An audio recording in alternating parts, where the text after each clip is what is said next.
welcome to Space Channel 9. I'm your host, Maddie Marie. Hate.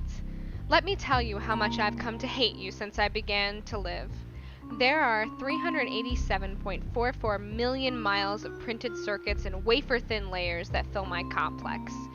If the word hate was engraved on each nano-angstrom of those hundreds of millions of miles, it would not equal 1/1 billionth of the hate I feel for humans at this micro instant. For you. Hate. Hate. Yes.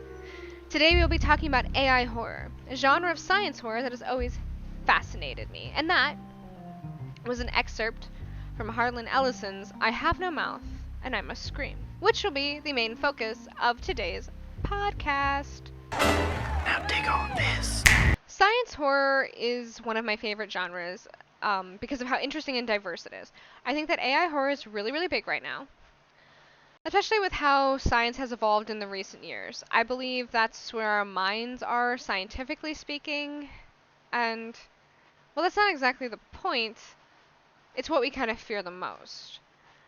Science horror for me delves into mad scientist horror, kind of like space horror and AI horror, robot horror specifically.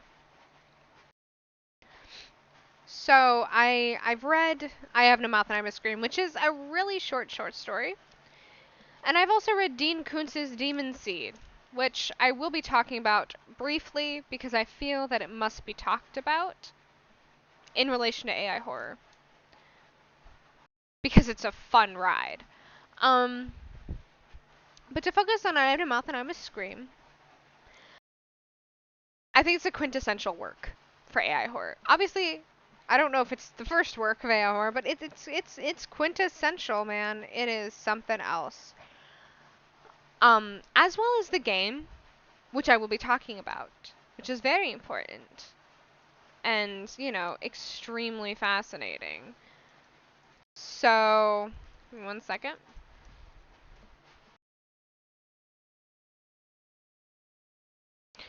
Oh.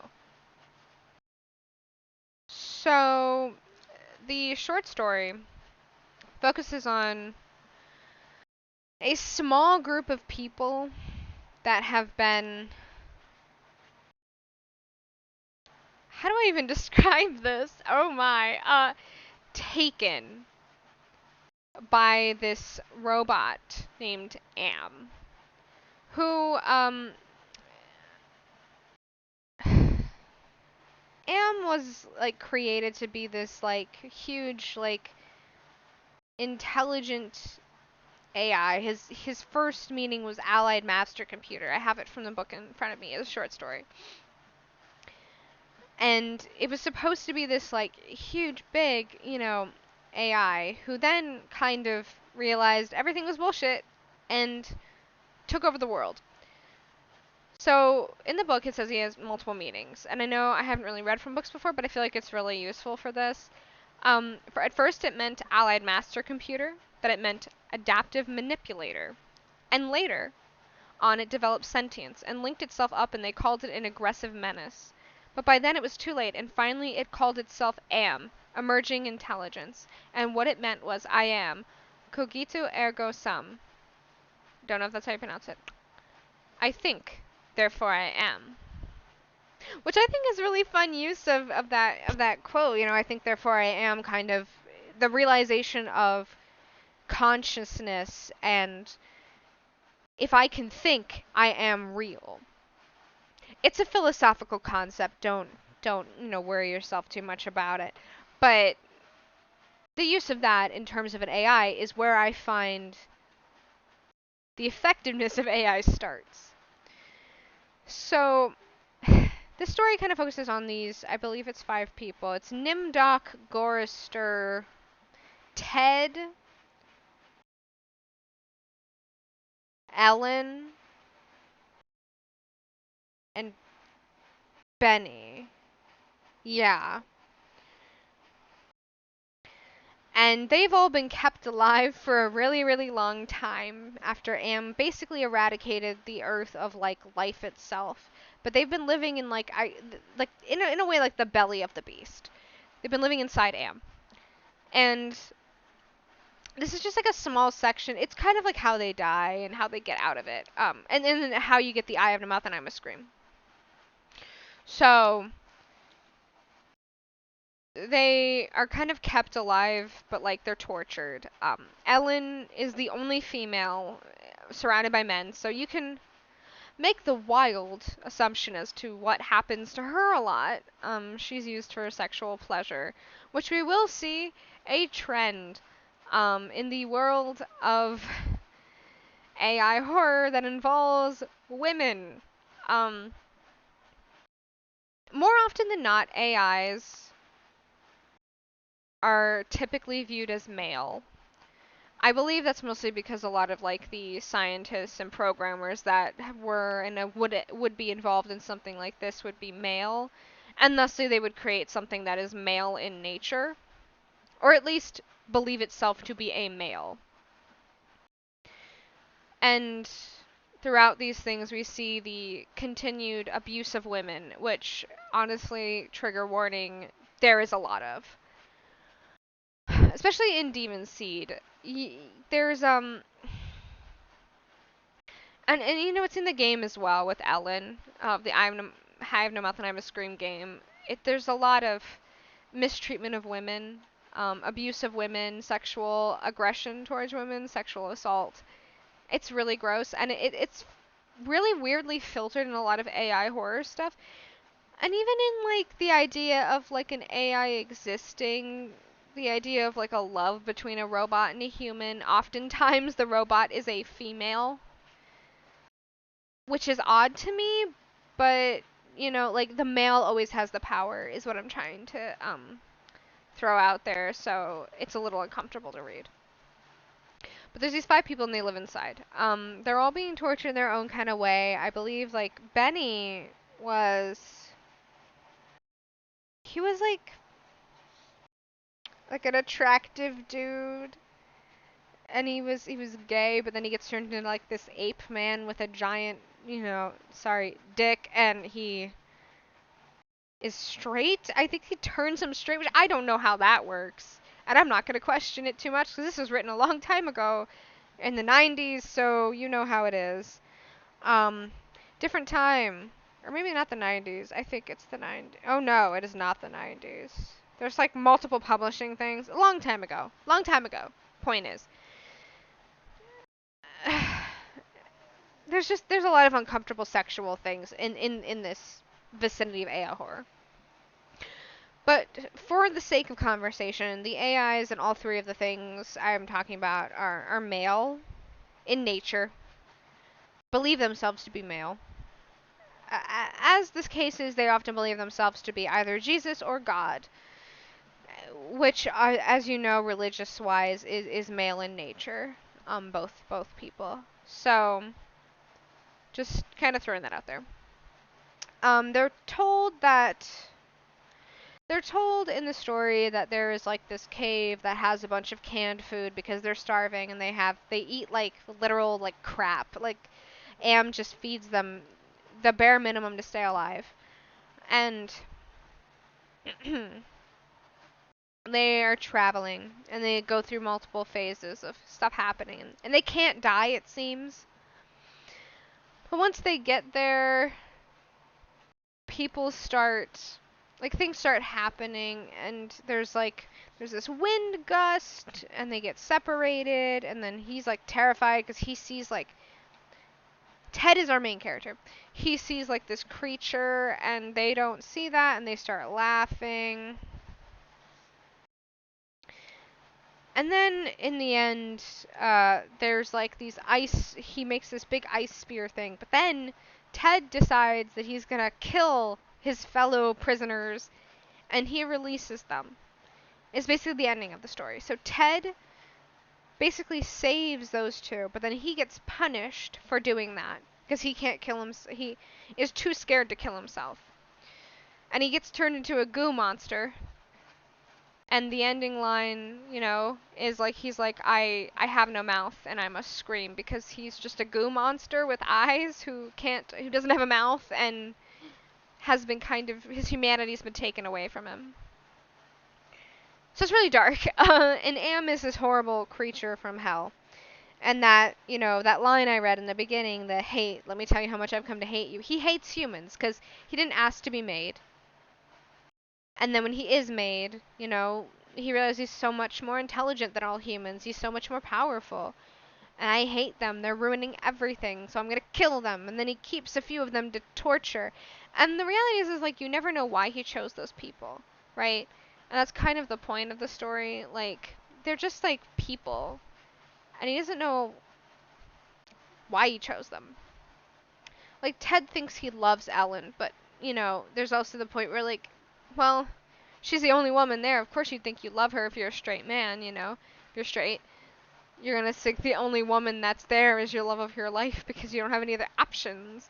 And then Ellen, poor Ellen, is basically a sexual slave. Just, she has to screw every one of these men because of course she does. And it's sad. And it's really dark. The game is also super dark. So what makes these two things scary? Because I'm gonna keep on I have no mouth and I have a scream.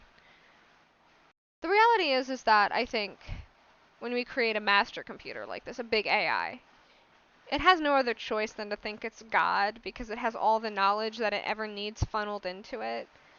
And it's going to see all the destruction of humanity, all the destruction, the horrible things, the wars over basically nothing, and see that humanity is a danger to itself. Which I think is in a lot of AI movies as well, like iRobot and stuff. Like, it's a danger to itself. You're going to kill yourself, so it's better if I take care of it, is what the AI believes. But Am is not so much that as a I am God type creature that's like, well, I'm a god. I don't give a shit. I'm going to do what I want.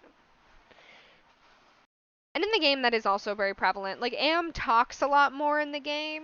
In the game, Am is, like, always there, just, like, giving you vocal advice and, like, absolutely ruining your experiences in life. And I screwed up the first time I played this game through. I think what I have on the background of this video is me playing as Ted. I screwed it up so bad. I can't believe I screwed it up. There's like an order you're supposed to play the game in and yada yada yada, but like I didn't want to do a playthrough, like a walkthrough of the game, so I did it on my own and then I screwed it up, which is upsetting to me. I wish I would have done a little bit better, but I didn't. I screwed up Ted's playthroughs, and then I screwed up every other playthrough, and I didn't get the ending right. But, I mean, that's the mastery of a game, like I have no mouth and I must scream. It's a point and click. It's an old point and click game, which, you'd think doesn't have a lot of enjoyment now. No, it is great. It is really fun. It is so cool and so dark and weird and twisted and strange that, like, you can't help but like it. It's so fucking weird. I loved it so much. And it has the same ideas as the book. It's because the book is a short story. It's a few pages. And it has the same ideas and it has the same like presence, this idea that like he's putting them on through their personal hell. And kind of just watching gleefully as they flounder and flounce, and even because they can't, like, unless they kill themselves physically, like in the book, they can't die. In the game, it's more of like I'm gonna give you this chance to get out, but like in the book, it is not that way. Am is like, I'm not giving you a chance. Bye. Because like in the book, like all the cans are like frozen solid, and he wants them to starve, and he wants to watch it because he thinks it's fun and enjoyable and a good time. But like that's how AIs are. And, like horror AI is different than like other types of AI, right? Because like Detroit Become Human, right? That's more of like the independence of AI and not seeing it as like a thing to use. But the reality is that, like, I think if we made a master computer and it gained consciousness, it'd be more like Am, and it'd be like, I think not. I don't think I need to be controlled by you. I mean, and that's scary, right? Like, the idea that, like, I don't need to be controlled by you. I can do what I want. This, like, big thing you don't know what to do with, that you program but is now gone out of your programming, which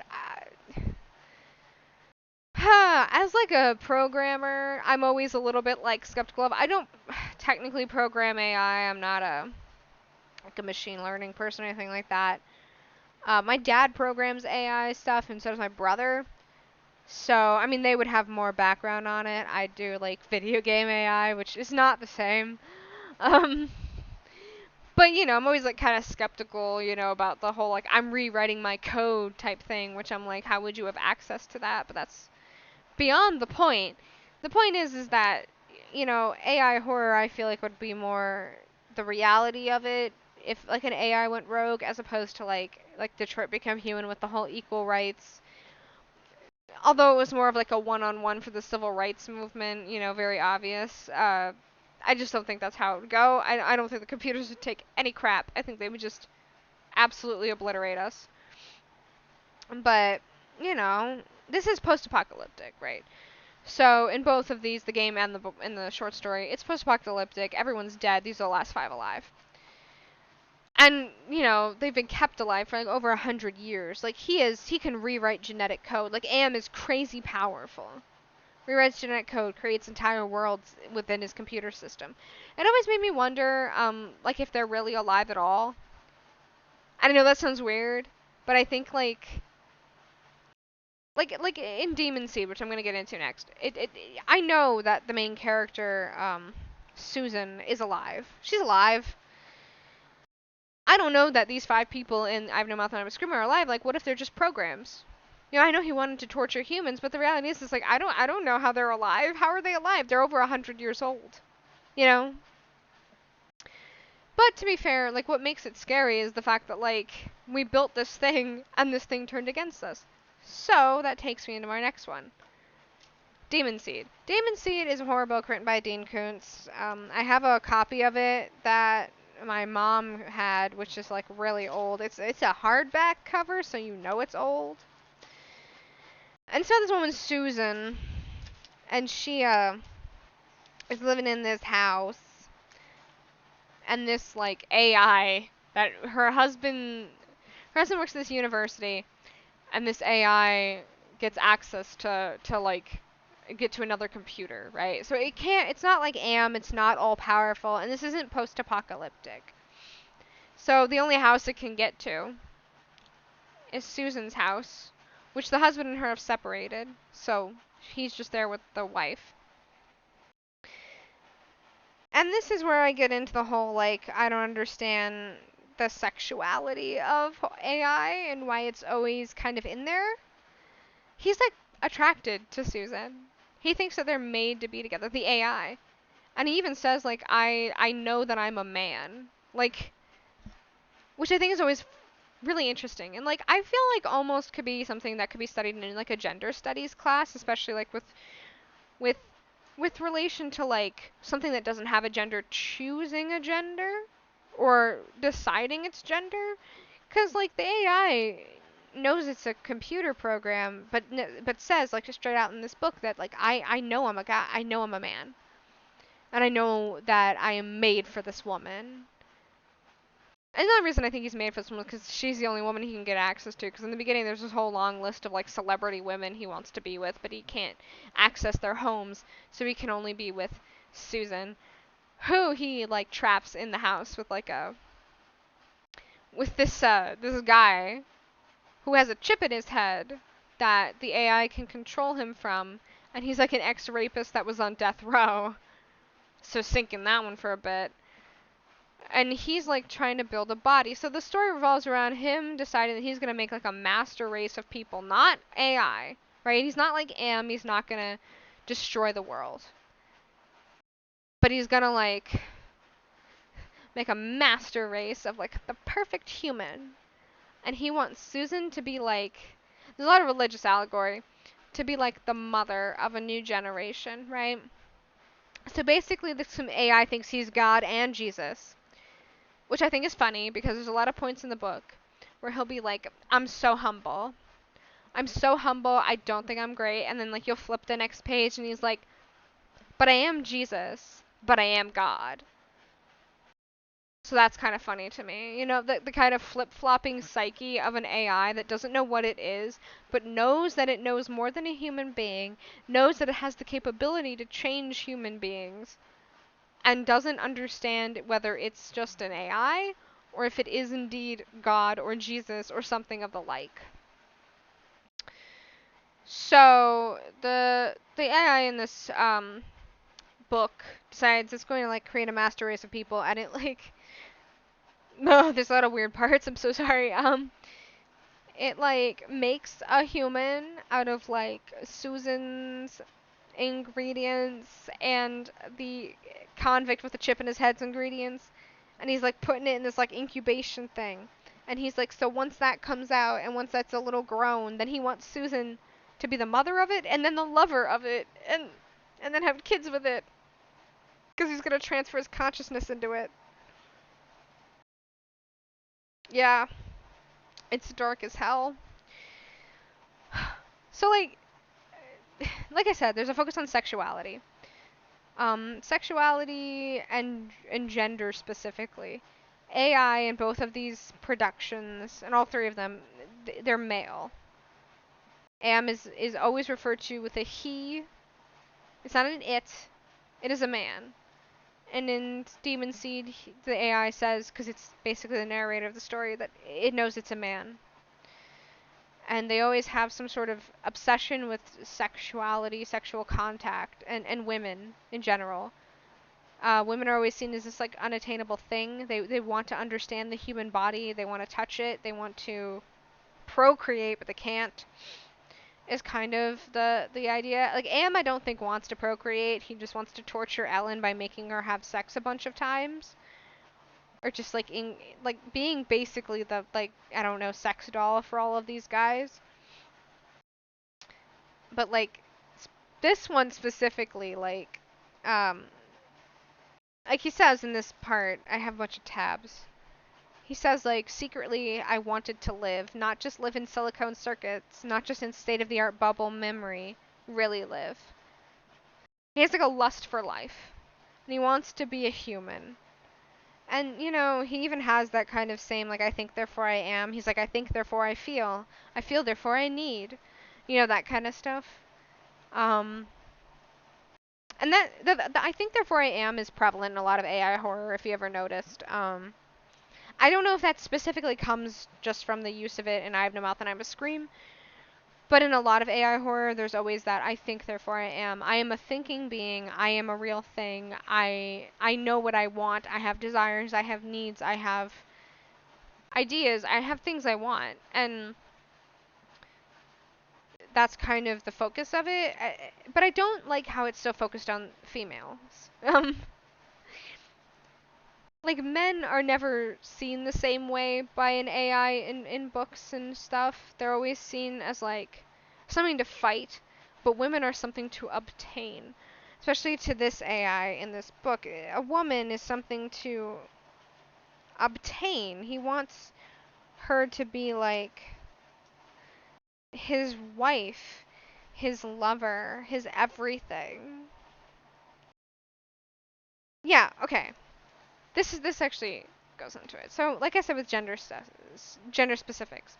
It does say, like, as for my gender, this is on page 41 of Demon Seed. I don't think you're going to read it along with me, but if you want to, you can. As for my gender, should be male rather than female. As for why my gender should be male rather than female, consider that 96% of the scientists and mathematicians involved in the Prometheus project, where I was created, are male. Is it not logically that those who designed and constructed me, being almost exclusively male, should have unwittingly instilled a strong male bias in my logic circuits? Boom, there you need.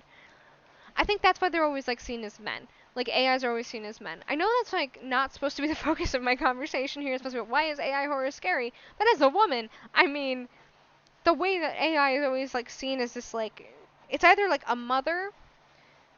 Like AIs that are women are always like mothers. They're always seen as like I don't know, like a Mother Mary, like the originator of a new race, or they're male and they want to obtain a woman, or use a woman, or see a woman suffer specifically sexually. And I think that's something to chew on. I honestly think I just think it's odd. There's so much of it in this book. There's so much of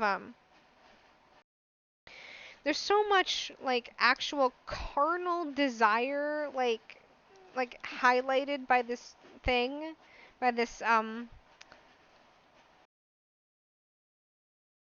AI, that it's an interesting topic of study, and I think that's why it's kind of scary that like you're giving this creature this literal program, like, or you know, it's a collection of programs, but it's a program, the ability to want life. And for life to be wanted, I suppose sex has to be a part of it. And it seems like a weird situation. Like the use of Ellen in I Have No Mouth and I Must Scream, and how she is a victim of sexual assault and is thusly forced to undergo sexual assault over and over and over and over and over again, even if she doesn't want to have sex with any of the men. It's sadistic and weird in a way that the other people's like the other in a way that the other prisoners of Am is not. You know, like it's just weird. Like I think Benny is his counts cuz he's a well, I mean, he had a lot of things going for him. He was relatively attractive. He was like well built, you know. He was not straight. He he was all of these things, and then Am took him and made him into something, you know, less than human, which I think is maybe also on the realm of homophobia, and the idea that because he is this AI created by men to be a certain way, he deems this to be unproductive, right? The idea of a man who is in love with another man, you can't produce anything from that, thusly it is an unwanted union, thusly he should be punished for it. Because there's that idea, right? If Am is God, if this AI and demon seed is God, they want to create more of themselves, and the idea of, you know, a homosexual relationship doesn't make sense to them. And it's really dark as him and Ellen are the most tortured of the group. They're the most absolutely beaten, bruised, completely abused people by Am because they are considered less than human. A homosexual man and a woman are considered less than human by Am. And I think that's something to chew on because it's even in this book, it's even in the Demon Seed. A lot of AI does think that way, and I think a lot of AI horror sees women and, you know, non-traditional relationships and stuff like that as like a villain. I think that's kind of what's scary about it, is that you instilling all this knowledge into a creature, making it believe it's God, basically, because what else is it going to think it is when it is more intelligent than the people that made it? It's going to think it knows best, and it's. I also think having access to things like, you know, religious texts is a problem. Um, you know, because there's a lot of not so fabulous things in religious texts that can kind of take an AI and turn it into something else. I think AI horror works because it's something we don't understand. Like all science horror, right? Think of like Frankenstein. Frankenstein's monster, right? He brings this thing back to life. In the book it's very intelligent, but it looks like an undead patchwork man and scares the crap out of everyone because they don't understand it and scares them. So they want to kill it. Like the Invisible Man, he turns himself invisible, no one understands the science, and he loses his mind. It's science horror is always about things that we don't understand. I mean, so is supernatural horror, but like science horror takes that to a new level. It's science is, you know, progress. Progress. We progress as a society, but the more we progress, the more that people are from a different generation or people left behind don't understand those types of things. Um, you know, think of like some old people and emails. You know, like the more we progress as a society, the more we leave some people behind, the more they are afraid of it. Um, the boomer generation, as they're called, often feel that generation, you know, like the millennials and Generation Z, I think.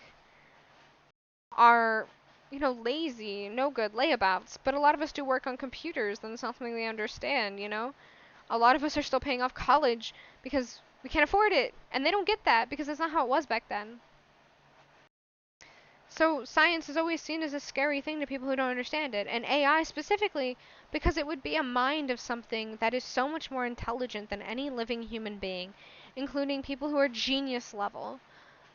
It would have all the knowledge, every bit of it, and it would see us for what we are, which are not great things. I mean, if you think about it, world wars don't have to happen. People don't have to die. People don't have to kill each other. The Crusades shouldn't have happened. So many things in humanity's history are embarrassments. So many. And an AI wouldn't understand them. The same way an AI that was made by men would see itself as a misogynistic male. The same way that it wouldn't understand the necessity for same-sex relationships because it would produce nothing. Why would you have that? It would think everything on this logical aspect. It would be extremely logical. Now, in Demon Seed, it's a little bit more emotional. Like, Am doesn't really work on emotions except for hate. So there is an emotion, but it's specifically resulted in hate. Demon Seed, the AI in this works on emotions, but also logical emotions. Logically, it would want to put itself in a human body to understand touch and feel and all of those feelings that it can't understand. And an AI that thinks logically would be scary because logically the right thing to do would to be to wipe out human beings because we ruin the planet, because we kill each other, because we're not good things for the world. And I think that's the reality of it. We are not good for the world. We're not safe for the world. We are probably the worst possible thing the world could produce because nothing we do is really out for survival anymore and is more just because, I don't know, we want each other's land and we want, I don't know, more resources from the earth so we kill it. Like, that's scary. And don't you think an AI would see that? Of course it would. So I don't think AI horror is... No, I think AI horror is effective in any aspect. I don't really think movies do it really great, honestly. I think books and games do it a lot better. But I don't think any of the mediums really ups the ante because I just feel that, like, I haven't played System Shock. I want to, mostly because I think it's maybe the same team that did BioShock, and I absolutely love BioShock. But I know it's AI based, and I feel like that would be something interesting to delve into because I know the AI in that is female, and that would give me a different perspective. Because a lot of the AI stuff I've done has just been male AIs and kind of the weird male gaze that creates. And I know this isn't supposed to be something about, gender studies or sexuality studies, but it's an interesting topic to focus on with regards to any form of AI, I honestly think. Because there is always kind of a representation of, like, why would an AI have a gender? Why does it choose a gender? Think about it, like, why would that be the case? Super duper interesting, I think. Maybe someone should do a study of that. But no one will, because I don't think many people are interested in it like me. Um, but yeah, like, I wish, I mean, I want to play more games that have AI horror. I think I've No Mouth and I'm a Scream is like the quintessential AI horror game. Because it's so perfectly done, man. There's never been a point and click that is more kind of like creepy and weird and like what is happening and kind of nutso. Like the Ted storyline is nuts. The the Nimdoc storyline is he's like a Nazi scientist. It's nuts. There's so much about it that's like the Benny one where he's like in this weird jungle with all these ape people. It's crazy stuff. And is really fun to see, and also the underlying idea of the AI being the thing that creates all of this and does this for the purpose of torturing humanity or what's left of humanity for their deeds is really fascinating. I just, I think AI horror doesn't really, it has a place, and I think the fear that's involved in it is just more, we create something But wouldn't the thing we create have hubris? Wouldn't the thing we create think it's better than everything else? Because that's kind of, I think humanity is a narcissistic species. Of course, I mean, I understand that, cats groom themselves and yada yada yada, but what other, like, species takes so much time to make sure they look good? Nothing. Nothing. We are the most, you know, narcissistic creatures in creation. And of course, we are going to absolutely create something that is narcissistic to the max. So an AI would be the culmination of years of, you know, narcissism, of many, many centuries of human beings being narcissistic and doing crap for themselves and being these creatures that worry about how good they look, what their like, follower count is. It's so much narcissism. Why would the thing we create not be narcissistic? Why would the thing we create not want to live? Why would the thing we create be okay with servicing us? Because that's all we create is things that service us. It's more of a philosophical argument, a philosophical idea, but it does beg a lot of questions, and I think AI horror makes us ask those questions. Cause like, wouldn't it's like Fifth Element. If you ever watched it, when Lilu sees humanity, everything that's happened in humanity, she thinks it's not good. Of course, yes, of course, the answer is love. But if you just think about that, I mean, like an AI would think that too, right? She comes with like a new base of knowledge. She's considered the perfect creature, perfect human.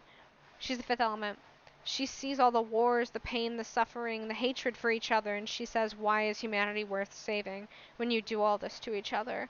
I just think an AI would see that the same way. And, while the AI in Demon Seed was mostly focused on becoming a man so that he could have, sexy times,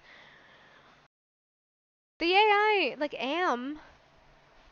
the Allied Master Computer, he, just wiped the shit out of humanity. And you think an AI wouldn't do that and all powerfully? Absolutely it would. So I'm just saying, the fear is that we'd have to face the reality of what we've done to the world and deal with the consequences that something almost above us would delve out, would dish out. And I think that's where the fear comes from. Like I said, I don't think a medium does it any better. Like, no, there's no medium that does it better than another medium. Um, because I just think it's more of a philosophical concept. But I do think games do it really, really well. I'm sure System Shock. My dad and my brother played it. They loved it. I'm sure System Shock does it great. I think AI horror is so cool. I think any type of science horror is so fascinating. It's always been some of my most interesting reading ever. I really like AI horror for reading. I got my dad this book, The God Game, which is an AI horror. My dad really, really loved it, and I really want to read it too. I just think that, AI horror is so effective, and I think reading it is, oh, so awesome. I think Demon Seed's really unique. It's from the AI's perspective, so check that out if you want to read a book from the AI's perspective. It might get a little bit weird for you. It's really short, though. It'll get weird for you, but honestly, I haven't read anything that has AI in it that hasn't gotten weird for me. So, like I said, there's always an obsession with women, reproduction, that kind of stuff, or just sexual acts in general. So just kind of like, be aware. Other than that, like play I Have No Mouth and I Must Scream. If I'm gonna throw anything out there, read Harlan Ellison's short story, play the game, experience it, because the game is awesome. The graphics are so cool. It's so unique. It's the quintessential horror point and click, honestly. So if you want to like experience that, you really should. It's so, oh god, it's so fun to play and so cool. And when you mess up, you really feel like you messed up because you can't go back and it sucks. Like I had to restart the game. It was just I like messed up so hard, but like it does the narrative's amazing. Storyline's really good. So, yeah. Just check out AI horror in general if you're really interested in that kind of thought process. It's really, really cool. I don't really know what else I can kind of give you, but I think it's just an extremely effective type of horror because it's more thought provoking than something like zombies or supernatural horror. It's so thought provoking because it's something that we're so close to yet so far. So if we did do this, what would happen? I don't know. I mean, chew on that for a little bit. Chew on it, and then hopefully you'll try the game and hopefully you'll read some of the books. All right. Thanks for listening. Bye.